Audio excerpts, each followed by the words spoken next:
तर अर्थातच महापालिका निवडणुकांच्या उमेदवारी अर्जाची छाननी पूर्ण झालेली आहे। अर्ज मागे घेण्याच्या प्रक्रियेला आजपासून सुरुवात होतीये। उद्यापर्यंत अर्ज मागे घेऊ शकणार आहे। त्यामुळे बंडोबांना थंड करण्याच्या दृष्टीने आता मात्र कसोटी लागणार आहे।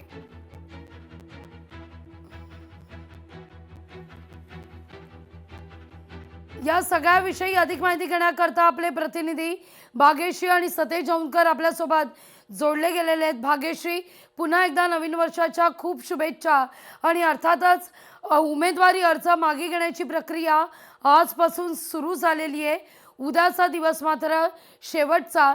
बंडोबांना थंड करण्याच्या दृष्टीने आता दस्तूर खुद्द नेते मंडळी मैदानात उतरताना दिसतील। नक्कीच लाघवी, तुम्हालाही नवीन वर्षाच्या शुभेच्छा, प्रेक्षकांनाही शुभेच्छा। अर्ज भरण्याची जी मागे घेण्याची जी वेळ आहे ती आता आलेली आहे। आज आणि उद्या आहे, 2 दिवस आहेत ते अर्ज मागे घ्यायचे आहेत। मुंबईमध्ये जर बघितलं तर 2000 साधारण 516 इतके अर्ज आले होते। त्यातले 167 अर्ज जे आहेत ते अवैध ठरलेले आहेत आणि उरलेले जे अर्ज आहेत ते सगळे वैध आहेत। त्याच्यामुळे निवडणुकांच्या प्रचार रणधुमाळीला आता सुरुवात झालेली आहे। सभा बैठकांचा सिलसिला सुरू आहे। मात्र यामध्ये अत्यंत महत्त्वाचा विषय जो आहे तो बंडोबांना थंड कसं करायचं हा आहे, जो आज आणि उद्यामध्ये आपल्याला नेमकं कळणार आहे की किती अपक्ष लोकांनी अर्ज मागे घेतले। कारण अनेक यावेळी आपण बघितलं की केवळ मुंबईतच नाहीये तर संपूर्ण महाराष्ट्रामध्ये यावेळी बंडखोरी जी आहे ती अधिक वाढलेली पाहायला मिळाली। आणि केवळ एका पक्षापुरती ते मर्यादित नव्हतं तर संपूर्ण सगळ्याच पक्षांमध्ये ही बंडखोरी पाहायला मिळते। त्यामुळे अपक्ष अर्ज भरणं, अपक्षाला कोणत्या तरी समोरच्या पक्षांनी मदत करणं, या सगळे जे प्रकार आहेत ते घडताना पाहायला मिळत आहेत। इथे मुंबईचा जर विशेषतः अभ्यास केला तर ठाकरे बंधूंची युती झालेली आहे। भाजप आणि शिंदे एकत्र लढतात। मात्र आपण बघितलं की त्यांच्यामध्ये देखील सीट्स घेण्यावरनं कशा रस्सीखेच झालेल्या पाहायला मिळाल्या। मात्र आता नेमकं हेच गणित आहे ते निवडणुकीच्या रिंगणात देखील येणार आहे। आणि यासाठी काही जे अपक्ष आहेत, जे ठाकरे बंधूंनी फॉर्म भरलेले आहेत, त्यांना ठाकरे बंधूंनी तिकीट दिलं नाही म्हणून फॉर्म भरलेले आहेत, त्यांना आता थंड करण्यासाठी एकनाथ शिंदेंचा पाठिंबा मिळतोय का हे बघणं देखील महत्त्वाचं आहे। आणि त्याचबरोबर ठाकरे बंधू असतील किंवा भाजप, शिवसेना, शिंदेसेना असेल, किती यशस्वी होत आहेत त्यांना थंड करण्यात हे बघणं देखील। त्यामुळे अर्थात अनेकांची कसोटी लागणार आहे। भाग्यश्री, आपण जाऊया कोल्हापूरला। आपले प्रतिनिधी सतेज औंधकर आपल्यासोबत जोडले गेलेले आहेत। सतेज, नवीन वर्षाच्या खूप शुभेच्छा। खरं तर कोल्हापूरमध्ये सुद्धा आपण पाहतोय गेले अनेक दिवस नेमकं काय सुरू आहे। उमेदवारी अर्ज मागे घेण्याच्या दृष्टीने प्रक्रिया सुरू होतीये। त्यामुळे भल्याभल्यांची कसोटी करवीर नगरीत।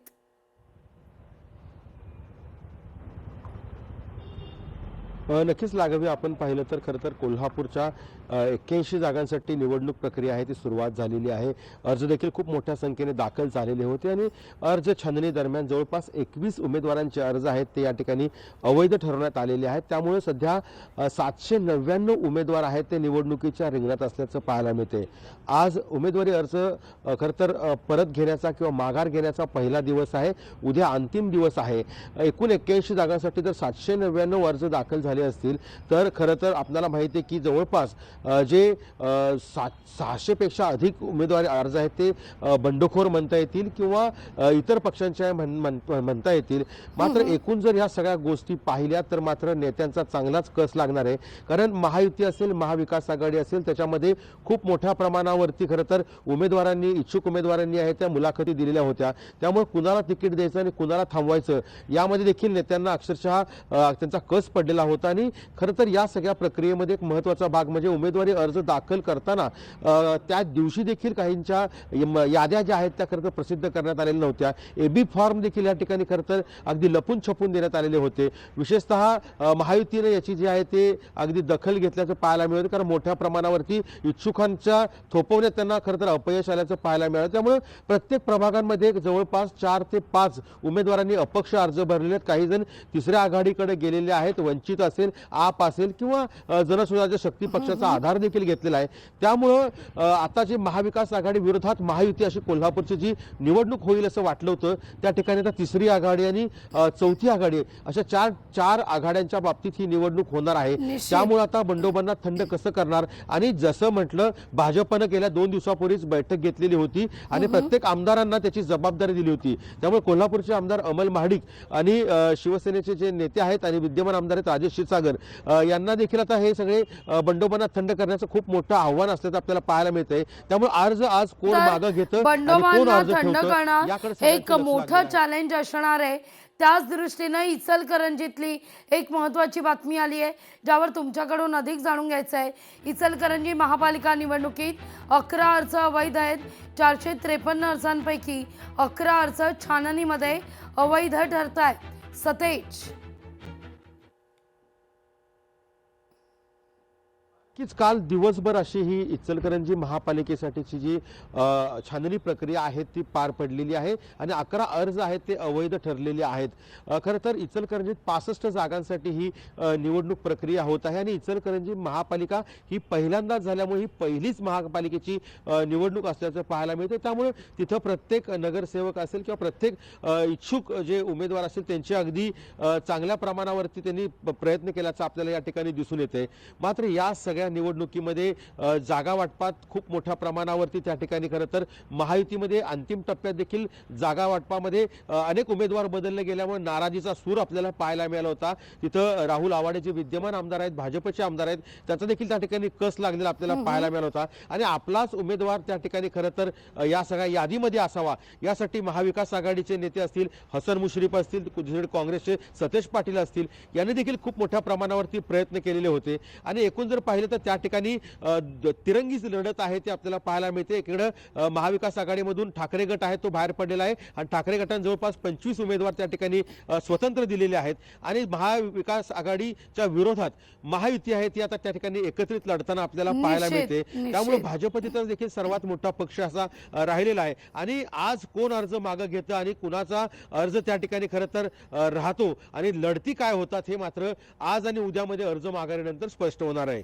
अगदी सतेज, कोल्हापूर नंतर आता आपण जाऊया छत्रपती संभाजीनगरमध्ये. या ठिकाणी पालिकेची रणधुमाई शिगेला पोहोचली आहे. 97 उमेदवारांचे अर्ज बाद आहेत.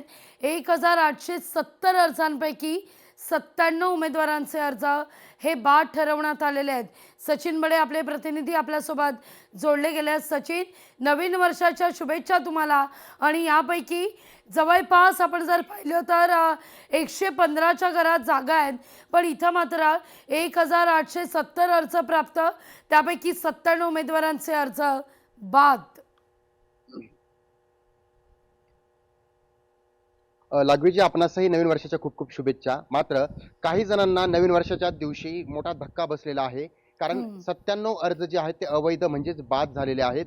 महानगरपालिका निवडणुकीमध्ये 1870 अर्ज जे होते ते घेण्यात आले, मात्र जेव्हा ते दाखल करण्यात आले तर त्यामध्ये भला मोठा आकडा म्हणजे 97 अर्ज हे बाद झालेले आहेत. यामध्ये जर विशेष पाहिलं गेलं तर अपक्ष ज्यांनी अर्ज भरलेले होते त्यांचे 29 अर्ज हे बाद झालेले आहेत आणि त्यासोबतच भाजपचे 3 आणि शिवसेना एकनाथ शिंदे यांच्या पक्षाचे 3 अर्ज यामध्ये सर्वाधिक जास्त 2 नंबरवर आहेत. म्हणजे यांनी जे अर्ज दाखल केले होते ते देखील 3 अर्ज, प्रत्येकी पक्षाचे 3 अर्ज बाद झालेले आहेत. महानगरपालिका निवडणुकीमध्ये प्रत्येकाला पक्षाकडून संधी मिळावी यासाठी त्यांनी प्रयत्न केले होते, मात्र पक्षाकडून जेव्हा संधी मिळाली नाही तर त्याच वेळेला काही जणांनी अपक्ष उमेदवारी अर्ज भरले म्हणजेच बंडखोरी केली. मात्र ही बंडखोरी करत असताना काही जणांनी काही सूचनांचं पालन केलेलं नाही. मात्र जे काही जुन्या राजकीय पक्षांचे नेते होते, पदाधिकारी होते, कार्यकर्ते होते तर त्यांच्याकडून काही चुका झाल्या, त्यामुळे हे अर्ज बाद झालेले आहेत. काही जणांनी भाजपकडून एक फॉर्म घेतला तर दुसरा फॉर्म हा शिवसेनेकडून घेतला, त्यामुळे देखील काही अर्ज बाद झालेले आहेत. तर काही माजी नगरसेवकांच्या सह्याच करायच्या राहिलेल्या होत्या, त्यामुळे त्यांनी सह्या केलेल्या नव्हत्या, त्यामुळे देखील काही अर्ज बाद झालेले आहेत. त्यामुळे काही त्रुटी पाहता हे अर्ज बाद झालेले आहेत. नवीन वर्षाचा हा 97 जणांना मोठा धक्का या ठिकाणी बसलेला आहे, कारण नगरसेवक बनायचं स्वप्न पाहत असताना निवडणूक लढण्याआधीच ते आता बाद झालेले आहेत. त्यामुळे कुठेतरी नाराजीचा सूर त्यांचा पाहायला मिळतोय. तर छत्रपती संभाजीनगरमध्ये 97 अर्ज बाद झाल्याच्या नंतर आता हे राजकीय भवितव्य आहे त्यांचं कुठेतरी धोक्यात असल्याचं बोललं जाते. मात्र 1870 अर्ज घेतल्याच्या नंतर 97चा आकडा हा फार मोठा आहे. नागवीजी, निश्चित सचिन, सतेज आणि भाग्यश्री, तुमच्या तिघांचेही आभार तुम्ही दिलेल्या सविस्तर माहिती करता. खरं तर कोणत्या पक्षाचे किती अर्ज बाद झालेत त्यावर एक आपण नजर टाकूया. भाजपचे 3, शिंदेच्या शिवसेनेचे 3,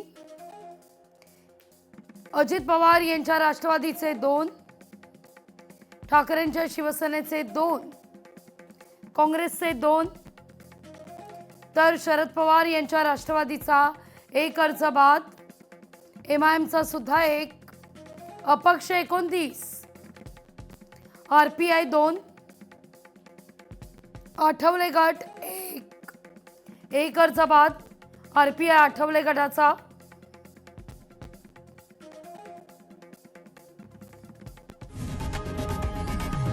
लोकशाही मराठी ऐका, पहा, जागरूक रहा.